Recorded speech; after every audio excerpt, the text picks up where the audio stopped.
Bismillahirrahmanirrahim. Elhamdülillahi Rabbil alemin. Ve sallallahu ala Muhammedin ve alihi tahirin. Ve la'nu daimu ala a'daihim ecma'in. Bir müddət bundan qabağıma bir video çıxmışdı. Əlbəttə həmin vaxt ya önəmsəmədim ya da yaddan çıxdı ki, ona o barədə bir neçə dəqiqə danışaq.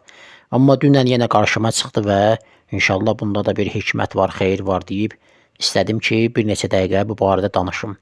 Video nədən ibarətdir? Bir vəhabi gedib İçəri Şərcümə məscidindədir, səhv eləmirəmsə, bir də öz vəhabi məscidlərinin birində güya müqayisə aparır.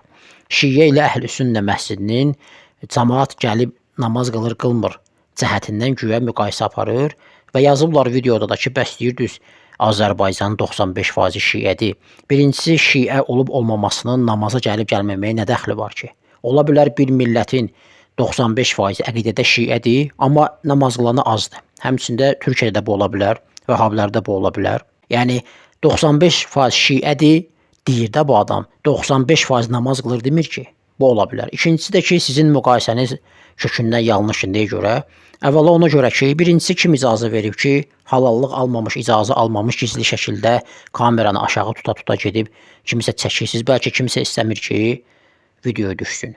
İkinci məsələ, etdiyiniz müqayisə də yanlışdır. Niyə görə? Çünki günorta vaxtı insanlar işində gücündə ola bilər, namaza gələ bilməzlər. Amma vəhabilərin məscidini axşam vaxtı çəkirsiniz və orada da işdən gücdən gələn insanlar gəlib namaz qılırlar.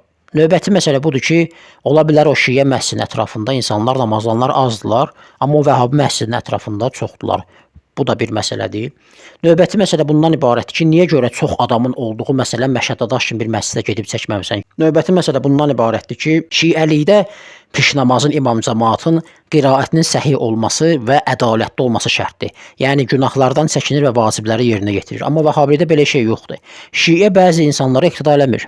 Görür məsələn qiraəti yerində deyil və yaxud da görür məsələn ədalətli insan deyil, iqtida eləməz. Amma vəhabilərdə elə şey yoxdur. Vəhabilər fasiqə belə gedib iqtida eləyirlər. Hətta mənim yadıma gəlir, mənim tanışlardan biri var idi.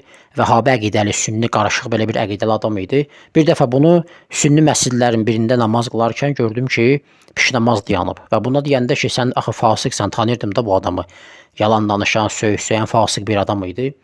Və sən necə olur piş namaz dayanırsan? Deyirdi ki, bizdə belə bir şey yoxdur. Vəhabilər hətta gəlirlər, heç baxmırlar piş namaz kimdir. Qabaqda dayanan tanıyıram, tanımıram, iqtida eləyir, namaz qılır. Və başqa bir məsələ bundan ibarətdir ki, vəhabilərdə, vəhabilərin məscidlərində qarışıq namaz qılırlar. Sünni vəhabi bir yerdə qarışıb namaz qılır. Vəhabilər görürsən sünni imamına iqtida eləyirlər, sünnilər vəhabiyə bəzən iqtida eləyirlər. Bu cür qarışıq şəkildə namaz qılırlar. Amma şiələrdə belə deyil. Ona görə də bu cəhətdən vəhabilərin həmin o məsciddə sayılarını görə bilərsiniz ki, məsələn, çoxdular məscid doldurublar. Yəni bir insanın, bir ölkənin neçə faizinin şiə olması o demək deyir ki, elə hamısı da namaz qılır. Necə ki, Əhl-i-Sünnədə də bu cürdür. Ola bilər bir ölkənin 100% sünnidir hətta, heç namaz qılan 5%, 10% var və yaxud yoxdur. Velhamdülillahi Rabbil alemin və sallallahu ala Muhammedin və alihi tahirin.